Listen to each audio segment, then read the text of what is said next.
네, 오늘은 시편 23편을 중심으로 광야에서 푸른 초장으로 라는 제목으로 함께 말씀을 나누도록 하겠습니다. 자, 오늘 본문인 시편 23편은요, 누구나 다 아는 말씀이고 다윗의 신앙 고백 중에 가장 아름답고 또 신앙인이면 누구나 꿈꾸는 신앙 고백이며 성경에서 가장 유명한 시입니다. 유목민이었던 이스라엘 백성들은요, 자신을 양으로 또 하나님의 목자로 많이 비유했습니다. 시편 23편에서 다윗도 하나님을 목자로, 자신의 그를 따르는 양으로 비유를 했습니다. 자, 다윗은 왕이 되기 전에 양치기였기 때문에 이 양의 특징을 너무나도 잘 알고 있었는데, 양들은 배가 고프거나 위험이 감지되면 절대로 풀밭에 눕지 않는다고 합니다.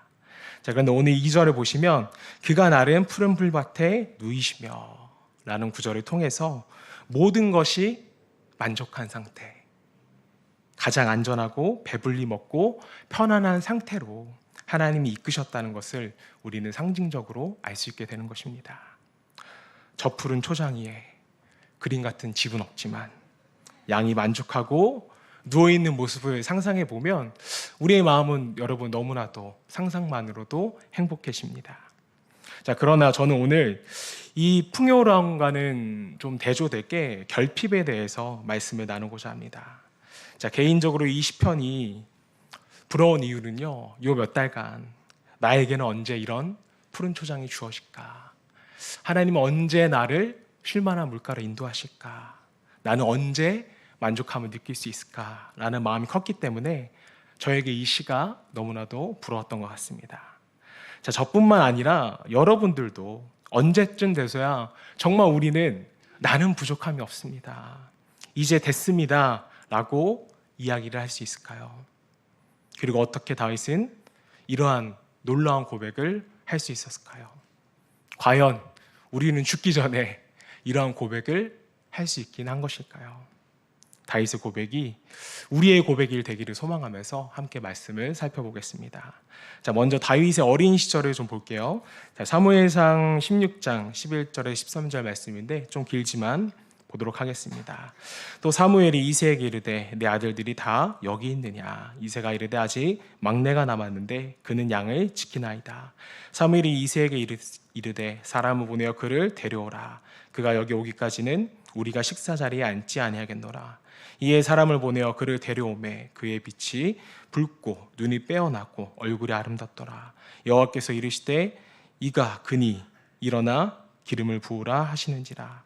사무엘이 기름불병을 가져다가 그의 형제 중에서 그에게 부었더니 이날 이후로 다윗이 여호와의 영에 크게 감동되니라. 사무엘이 떠나서 라마로 가니라. 자, 사무엘상 이제 16장의 이야기는요, 이스라엘의 왕이 돼 다윗에게 기름을 붓는, 또 다윗을 간택하는 장면이 나옵니다. 자, 이스라엘의 첫 왕은 사울이었는데 그는 왕으로 재임했던 모든 시간을 다윗을 시기하는데, 또 다윗을 쫓는 시간을 허비하면서 하나님과의 뜻과는 전혀 먼 왕의 생활을 보내게 됩니다. 자, 그래서 결국 하나님은 사울을 왕에서 내리시고 다윗을 통해서 이스라엘의 새로운 왕조를 이끌어 가시려고 결단을 하셨습니다. 자, 아마 저와 여러분들의 머릿속에는요, 성경 인물 중에 다윗처럼 아름다운 청년이 없을 것 같아요. 아무도 이길 수 없었던 골리앗을 물맷돌 하나로 이겨버린 멋진 용사는 없을 것입니다. 자, 그런데 방금 읽은 사무엘상의 이야기를 보면 우리가 생각하는 전혀 다른 다윗의 모습이 나오게 되는 것을 보게 됩니다. 사무엘은 하나님의 명령을 받고 왕을 선택하기 위해서 이새의 집을 방문했습니다. 자, 이새에게는 8명의 아들이 있었고 사무엘은 이 아들들을 모두 데려오라고 말합니다. 자, 그런데 첫째 아들부터 7째 아들까지 지나가는 동안 하나님은 그 누구도 왕으로 지정하지 않으셨습니다. 사무엘은 너무 의아한 거죠. 다 데려오라고 했고 다 왔을 것이라고 했는데 하나님의 음성은 들리지 않았습니다. 자, 그래서 이새에게 묻습니다. 아들이 또 없냐? 그제서야 이새가 다윗을 기억하고 양을 지키는 막내가 있습니다 라고 대답을 합니다. 당시 좀 이새의 집의 상황을 좀 상상해 보면 이랬을 것 같아요. 사무엘이 방문했을 때 집안은 잔치집 분위기였겠죠. 우리 집에서 왕이 나오겠구나. 음식을 만들고 집을 청소하고 무엇보다 그 아들들에게 한 명씩 사람을 붙여서 깨끗하게 정결하게 하고 좋은 옷을 입혀줬을 것입니다. 자, 그런데 아무도 간택하지 않았고 들판에서 양을 치는 소년을 부르는 것입니다. 여러분, 종이 아니고 아들이었어요. 본문 11절을 보시면 이새가 아직 막내가 남았는데 라고 말을 합니다. 자, 여기서 막내는요, 하카톤이라는 히브리어인데, 자, 본래의 뜻은 말째, 쓸모없는 이라는 뜻을 의미합니다. 단순히 막내라는 의미가 아니라 그레이드, 등급을 의미하는 거예요. 좀 더 쉽게 말하면 무가치한, 쓸모없는 아이가 저 들판에 있습니다. 이렇게 말을 한 것입니다. 아버지 이새가 아들 다윗을 없는 사람으로 치부했다는 것이죠. 입장을 바꿔놓고 생각해 보면 여러분들이라면 어떠실 것 같아요? 제가 다윗이라면 엄청 섭섭했을 것 같아요. 다른 날은 아니어도 이날만큼은 나를 불러줘야 되는 것이 아닌가. 굳은 일은 다 하는데 내가 이런 취급을 받아야 하는가. 다윗을 거의 신경 쓰지 않는 주어온 아이 취급했다는 것을 우리는 알 수가 있습니다. 다윗이 기름 부음을 받았을 때 추정 나이가 고작 14살입니다. 그냥 소년이에요. 그 이후로 왕이 되기까지, 제대로 된 왕이 되기까지 20년이라는 긴 세월이 걸립니다. 그동안 떠돌며 방황하며 모든 고난과 고통을 다윗이 다 경험하게 됩니다. 자, 사울 때문에 도피했던 세월만 여러분 10년이 넘어요. 이유나 있었나요? 이유도 없었잖아요. 사울을 죽이려고 단 한 번도 음해하려고 한 적도 없습니다. 자, 그런데 그 억울함과 죽음의 위협과 배고픔과 백성들의 과도한 요구에 시달리는 그런 결핍된 삶의 결정체가 바로 우리가 알고 있는 다윗이었습니다.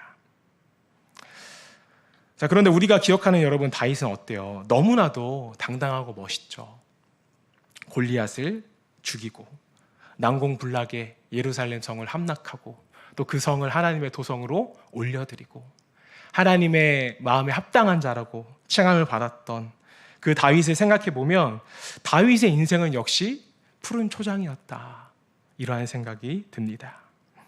자, 그런데 과연 우리가 생각하는 것처럼 다윗의 푸른 초장이 진짜 푸른 초장이었냐고요. 우리는 이상하게 다른 사람의 삶은 다 푸른 초장이라고 생각하는 경우가 많습니다. 돈 많은 사람은 돈이 많아서 푸른 초장, 직장이 있는 사람은 직장이 있어서 푸른 초장, 결혼한 사람은 결혼해서 푸른 초장, 또 공부를 잘하는 아이는 공부를 잘하니까 푸른 초장이라고 생각을 합니다. 자, 남들이 가진 것은 다 푸른 초장이라고 단언한다는 거예요. 그런데 과연 정말 그런 것일까요? 여러분들은 지금 다 푸른 초장에 살고 계십니까? 자, 우리가 상상하는, 그리고 제가 상상하는 어린 시절의 다윗은요, 푸른 풀밭에 누워서 풀피리를 불면서 또 밤에는 별을 보면서 또 취미로는 비파와 수금을 타면서 하나님께 노래하는 다윗이었습니다. 자, 그래서 다윗은 하나님께 부족함이 없다고 고백할 수 있었다고 저는 생각을 했어요. 자, 그런데 실제 다윗은 전혀 그렇지 않았다는 것입니다. 자, 마찬가지로 우리가 생각하는 나와 다른 사람의 삶, 모든 푸른 초장도 우리가 생각하는 것과 달리 소외된 곳이고 고독의 장소일 수 있다는 것입니다. 사실 성경에 나와 있는 푸른 초장은요, 우리가 생각하는 그런 초원이 쫙 펼쳐진 그런 풀밭이 아니라 정말 듬성듬성 풀이 나 있는 곳이 푸른 초장이었습니다. 다윗은 양들에게 먹일 풀을 찾기 위해서 하루 종일 걸어다니만 했습니다. 고작 10대 초반의 아이가요. 그 많은 양들을 몰고 하루 종일 걸어다니면서 풀을 찾아 양을 먹였고, 밤에는 들짐승과 또 때로는 강도로부터 양을 지키기 위하여 싸웠습니다. 어떤 보호 장치도 없이 야간에 생명의 위협이 있는 곳에서 방치된 채 어린 시절을 다윗은 보냈습니다. 고작 14살 된 소년이요. 자, 우리는 너무 쉽게 다른 사람의 인생을 푸른 초장이라고 평가하는 경우가 있습니다. 겉보기에는 다 좋아 보이니까요. 자, 그러나 그곳에는 남들이 전혀 예상하지 못한 광야가 있었고 고독의 시간이 있었다는 것입니다. 저와 여러분의 인생도 아마 마찬가지일 거라고 생각을 합니다. 때론 나만의 소외된 장소에서 우리는 아무도 예상하지 못한 홀로 남겨진 그런 고독한 시간을 보내기도 합니다. 자, 그런데 어떻게 다윗은 그 절대적인 결핍의 상황에서 나는 부족한 것이 하나도 없습니다 라고 하는 절대적인 풍요의 고백을 할 수 있었을까요? 저는 다윗의 인생을 통해서 세 가지의 비결을 여러분하고 나누고자 합니다. 자, 첫 번째로 다윗은요, 남이 아니라 나를 바라보았다는 거예요. 다윗은 오랜 시간 양을 치면서 나도 집에 가야 되는데, 나도 형들처럼 엄마가 해주는 밥을 먹어야 되는데, 나는 왜 이렇게 척박한 광야에서 양이랑 자야 돼? 이렇게 말한 적이 단 한 번도 없다는 것입니다. 다윗이 양의 치기로 작성했을 때 그의 고민은요, 어떻게 하면 내가 양을 잘 칠 수 있을까? 어떻게 하면 나에게 주어진 양들을 잘 돌볼 수 있을까? 이것이 여러분 다윗의 관심사였습니다. 이 양은 자기 소유도 아니었고, 이 양을 잘 쳐서 양이 늘어나면 나에게 한 마리는 주시겠지, 이런 계산도 없었습니다. 그냥 나에게 주어진 삶에 집중했다는 거예요. 그러면서 하나님의 도움을 구했습니다. 자, 우리는 성장하면서 혹은 우리의 자녀들이 다른 집은 뭐가 있던데, 다른 친구는 좋은 신발 샀던데, 나는 엄마 아빠가 지원해주지 못해서 이것밖에 되지 못했어, 혹은 나는 배우자를 잘못 만나서 이 정도밖에 못 살아. 우리는 수도 없이 내가 아닌 다른 사람을 원망하면서 이 땅을 살아가고 있는지도 모르겠습니다. 자, 그러나 하나님은 우리 각자에게 나름의 사명을 주었고 우리 각자에게 나름의 분깃을 주었다는 것입니다. 내가 집중해야 하는 것은 하나님께서 주신 나의 삶이라는 거예요. 다른 사람과 비교해서의 나의 삶이 아니라 그냥 나의 삶인 줄로 믿습니다. 하나님께서 나의 삶을 어떻게 부르셨는지, 내가 이 땅에서 죽기 전에 해야 하는 사명이 무엇인지에 집중했던 것이 바로 다윗이었고, 우리는 이러한 삶을 살기 위해서 반드시 노력할 필요가 있습니다. 자, 요한복음 21장을 보시면 부활하신 예수님을 이제 베드로가 만나서 예수님께 베드로가 질문을 합니다. 한 제자를 가리키면서 베드로가 물었어요. 예수님, 죄는 나중에 어떻게 되나요? 베드로가 묻습니다. 자, 그러자 예수님이 이렇게 대답하셨어요. 그게 너랑 무슨 상관이니? 너는 나만 따르면 돼. 관심 갖지 마. 이렇게 말씀을 하십니다. 저는 이것이 예수님이 우리에게 주시는 아주 중요한 여러분 삶의 자세라고 믿습니다. 다른 사람이 아니라 나에게 집중하는 삶의 자세. 요한복음 21장은 사실 제자들에게 주어지는 사명에 대한 질문이었어요. 예수님, 저 제자의 사명은 무엇입니까? 라는 질문에 예수님은 너희 각자의 사명에만 집중하면 된다 라는 메시지였습니다. 너는 나의 콜링 앞에 응답할 뿐이고 너는 너의 삶에 집중할 뿐이다. 더 이상 남들에게 관심 갖지 않기를 원하셨습니다. 여러분의 관심사는 무엇인가요? 혹시 다른 사람들을 살펴보느라 정신없지는 않으신가요? 만약 우리가 남에게 집중하는 삶을 살다 보면 나도, 우리의 자녀도 아마 평생 평안을 얻지 못할 확률이 여러분 굉장히 높습니다. 혹 남들이 여러분에게 푸른 초장에 사시네요 할지라도 그냥 내버려 두세요. 여러분의 삶이 광야라는 것을 설명할 필요도 없습니다. 그리고 그것을 인정받으려고 하지 마세요. 저도 요 몇 달간 개척 준비를 하면서 이러한 시간을 보내려고 했던 것 같아요. 내가 얼마나 어려운지 막 어필하려고. 그래서 내가 얼마나 불쌍한 사람인지 막 이야기하고 싶은 충동이 있었습니다. 또 반대로 나는 너가 무시해도 될 만한 사람이 아니야. 나는 괜찮아. 라고 열등의식을 커버하기 위해서 부단히 애를 썼던 것 같습니다. 아닌 줄 아셨죠?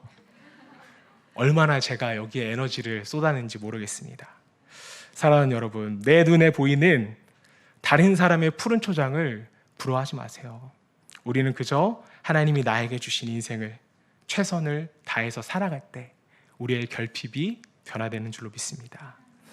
자, 다윗은 형들이 뭐하고 있는지, 자기들끼리 놀러 갔는지 전혀 신경 쓰지 않습니다. 남과 나를 비교하면서 내가 가진 결핍을 강화하려고 하지 않았어요.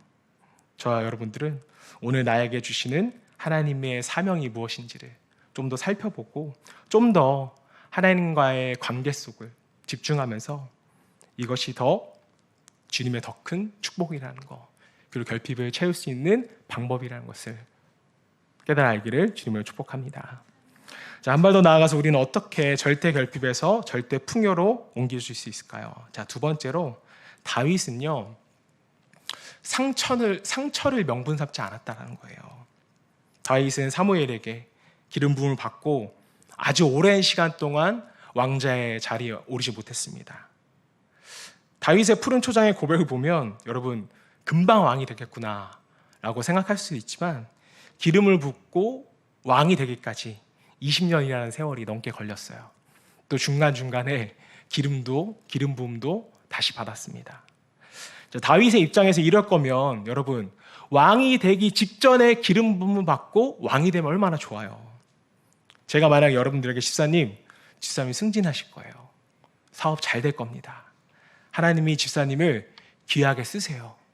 언제요? 20년 뒤에요. 이렇게 말한다면 여러분 저한테 화 안 내시겠어요? 다윗이 지금 이런 상황입니다. 하지만 하나님의 섭리는 우리가 이해할 수 없죠. 다윗은 20년이라는 세월을 참으로 어렵게 보냅니다. 자, 어렵게 보내는 이유를 꼽으라면 뭘까요? 별게 없어요. 그저 다윗은 자신에게 주어진 사명대로 최선을 다했기 때문입니다. 나라가 위기에 처하자 왕과 백성을 위해서 또 하나님을 위하여 골리앗과 싸워 이겼는데 이것으로 말미암아 사울에게 미움을 받게 되었고 사울은 다윗을 죽이려고 6차례나 시도를 했습니다. 한 번도 아니라 6차례요. 사무엘상 18장 11절 말씀 우리 함께 좀 봉독하겠습니다. 함께 봉독합니다. 시작. 그가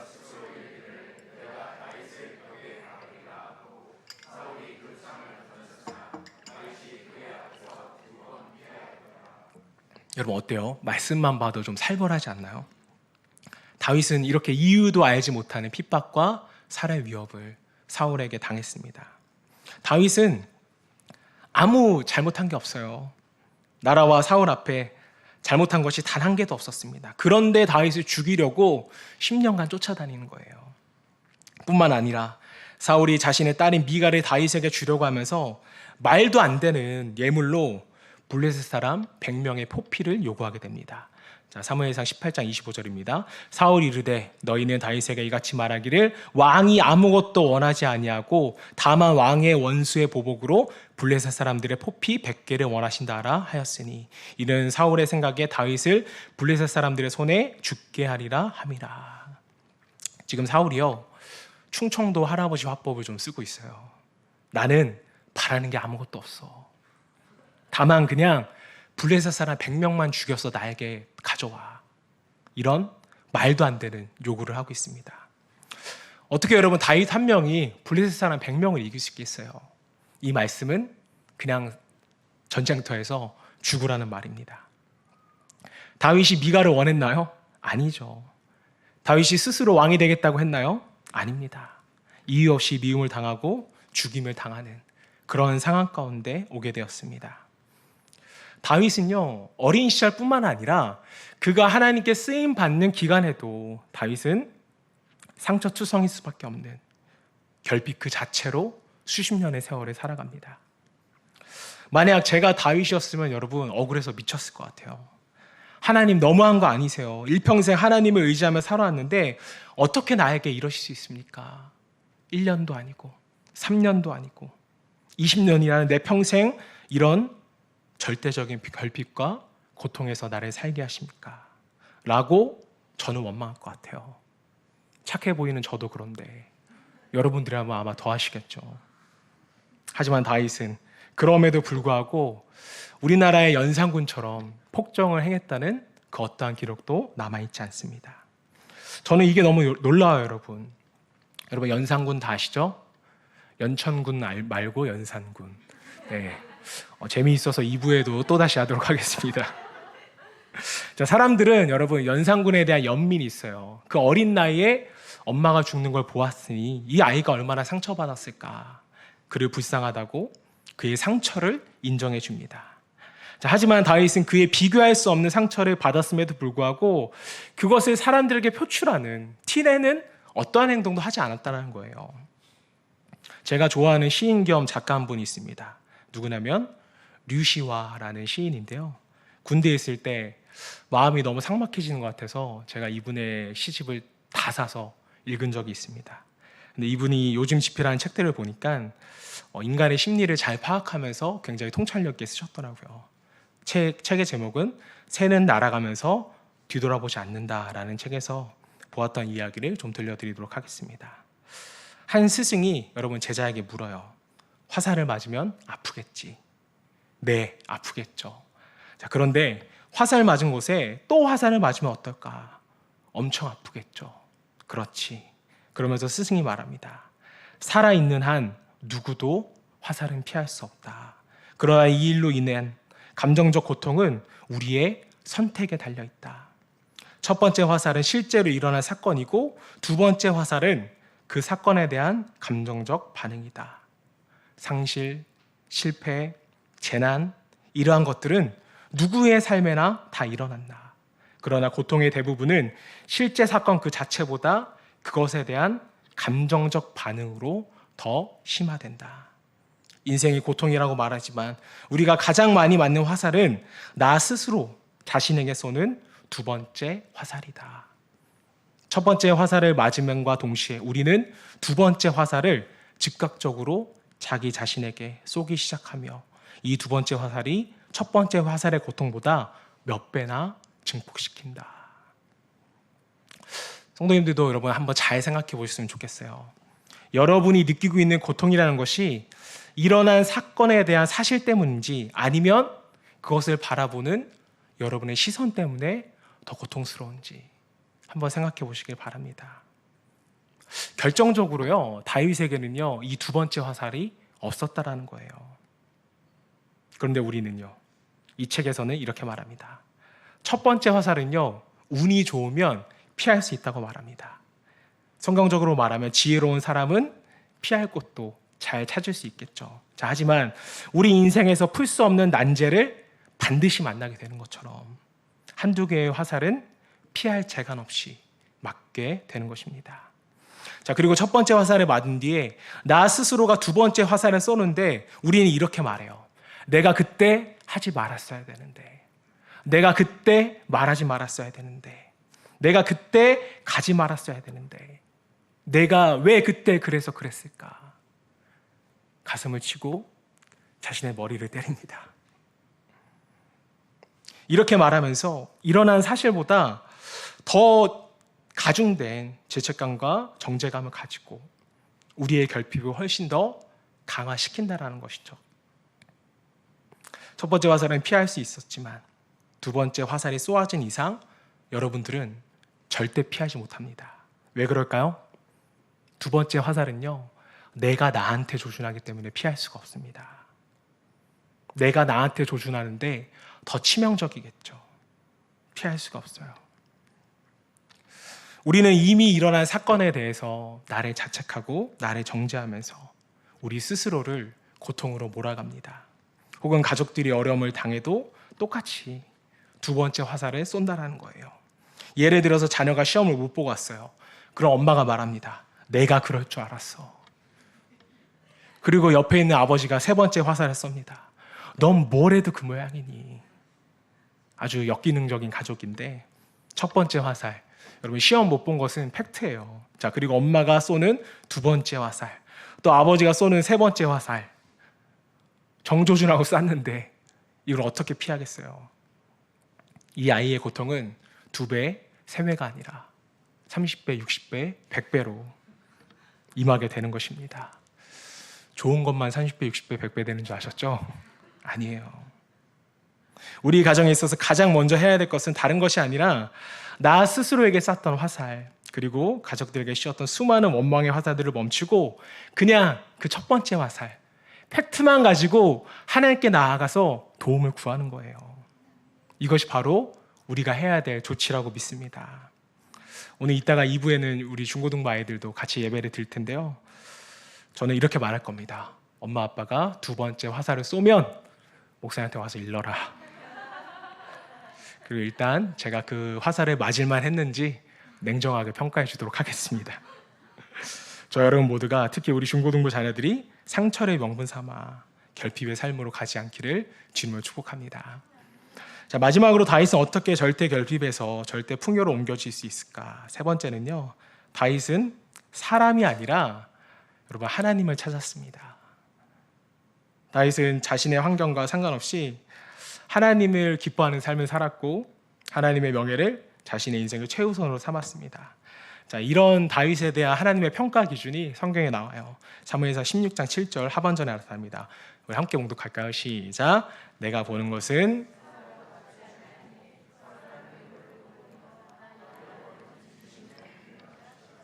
아멘. 하나님이 보실 때 다윗의 중심은요, 하나님을 향해 서 있었다라는 거예요. 하나님의 평가 기준에 합당한 자였습니다. 그래서 다윗에게 기름을 부으셨어요. 자, 고독을 고독으로 여기지 않았고 소외를 소외라 여기지 않고 다윗은 하나님과 그 시간을 온전히 보냈다라는 것이죠. 홀로 양을 칠 때도, 그리고 사울에게 쫓김을 당할 때도 다른 사람의 시선을 신경 쓰지 않는 나만의 리그를 만들었습니다. 삶의 기준이 외적에 있는 것에 있다면 남들이 볼 때 무엇인가를 하고 싶어요. 자꾸 여러분 드러내고 싶습니다. 자, 그러니까 요란해질 수밖에 없죠. 저 또한 그랬던 것 같아요. 인정받고 싶어서, 또 때로는 동정받고 싶어서.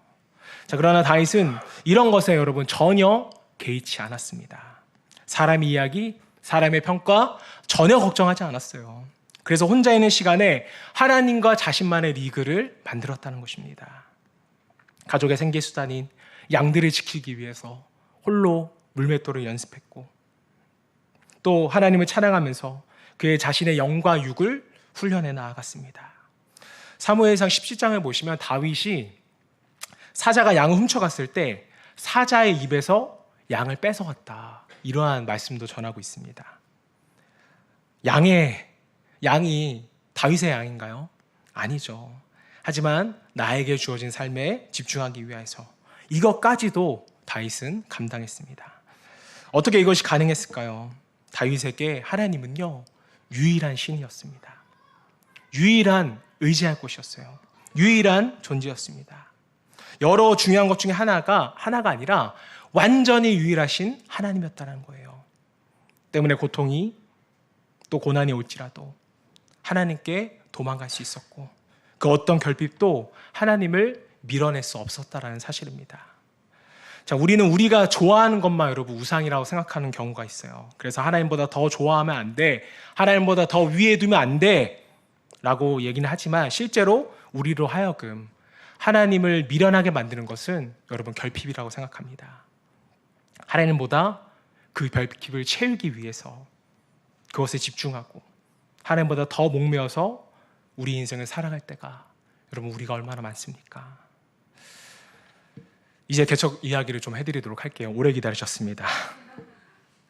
네, 저의 힘들었음을 말씀드리는 것이 아니라 저의 광야가 어떻게 푸른 초장으로 변했는지를 좀 말씀드리고 싶어요. 이제 작년 12월에 목사님께서 교회 개척을 했으면 좋겠다라고 말씀해 주셔서 2022년은 교회 개척 준비 기간으로 삼기로 했습니다. 제가 생각했던 것보다는 좀 살짝 빨라져서 당황은 했지만 하나님이 주신 음성으로 생각하고 또 목사님께서 잘 도와주셔서 기쁨으로 준비하게 됐습니다.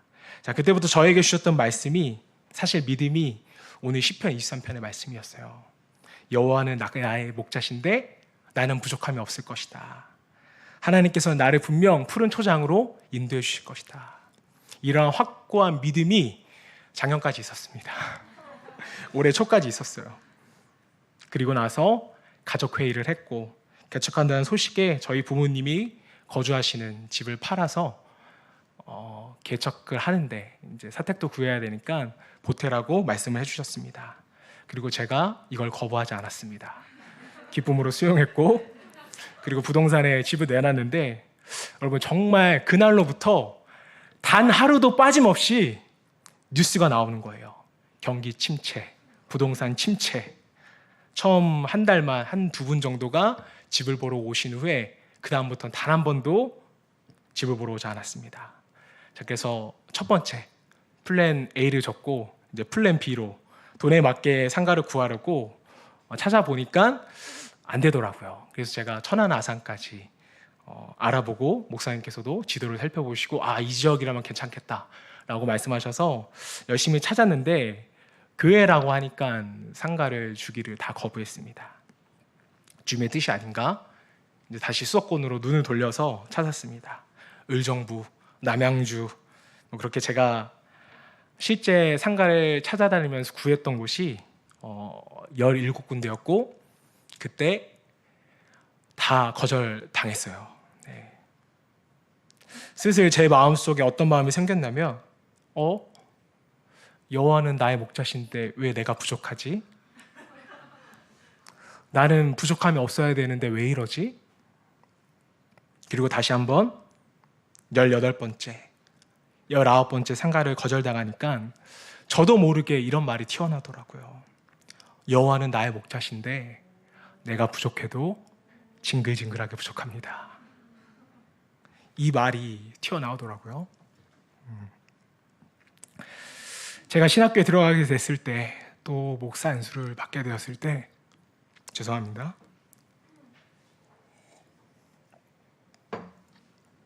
하나님께 약속한 것이 하나 있었어요. 내가 목회를 할 때 어떠한 어려움이 와도 하나님께는 원망하지 않겠습니다.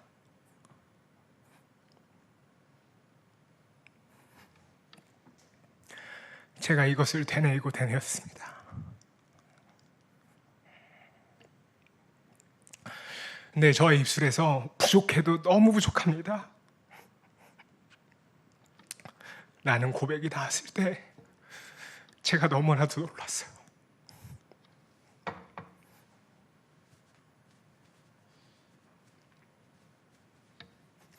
왜 놀랐냐면 너무 진심이어서 놀랐어요.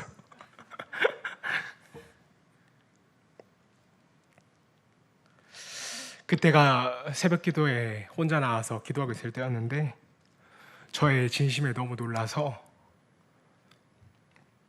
제 불경스러운 입술을 붙잡고 혼자 눈물 흘리면서 회개했습니다.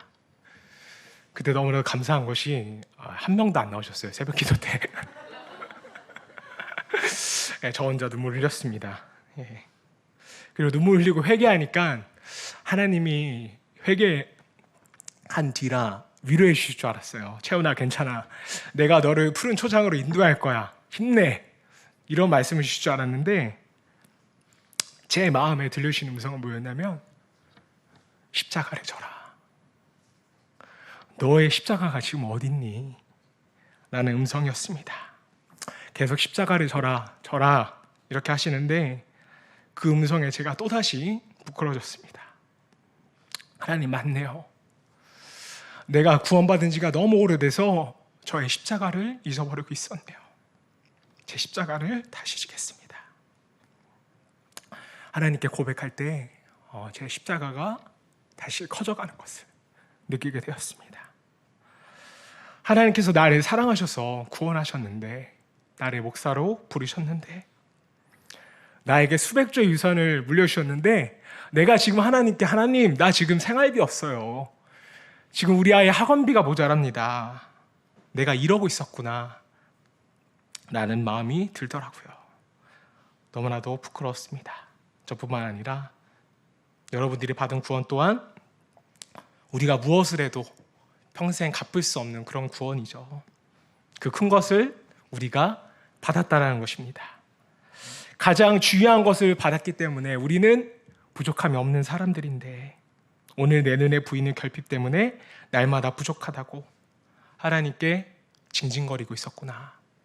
제가 이것을 깨달은 순간 다시 하나님 앞에 기도했습니다. 하나님, 지금 이 순간부터는 개척 준비가, 또 내 목회가 내 뜻대로 되지 않더라도, 그리고 내 목회의 결핍이 계속될지라도 하나님께 감사하겠습니다 라고 고백을 하니까 저의 결핍이,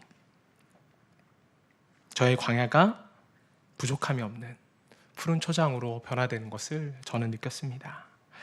사랑하는 여러분, 저와 여러분 모두는요, 이미 가장 큰 축복인 구원을 선물로 받았잖아요. 십자가를 받았어요. 이미 우리는 부족함이 없는 사람인 줄로 믿습니다. 자, 그리고 나서 이제 제가 20번째로 구리시 인창동에 있는 한 상가를 알아봤는데, 가보니까 교회의 자리였더라고요. 지금까지 교회의 자리였던 장소는 한 번도 없었는데, 이제 도시 목회를 정리하시고 이제 전원교회로 가시던 목사님하고 제가 만나게 되어서 협의 후에 이제 어제 이제 계약을 하게 되었습니다.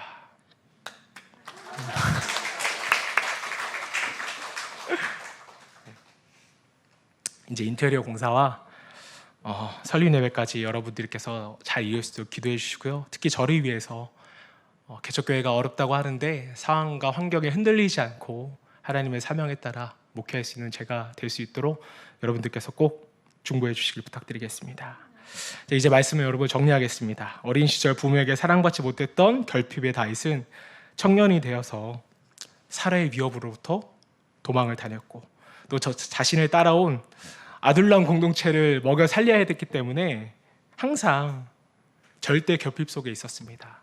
자, 그런데 그 입술에서 여호와는 나의 목자시니 내가 부족함이 없다는 이러한 절대 풍요의 고백을 하였습니다. 다윗은 어떻게 그럴 수 있었을까요?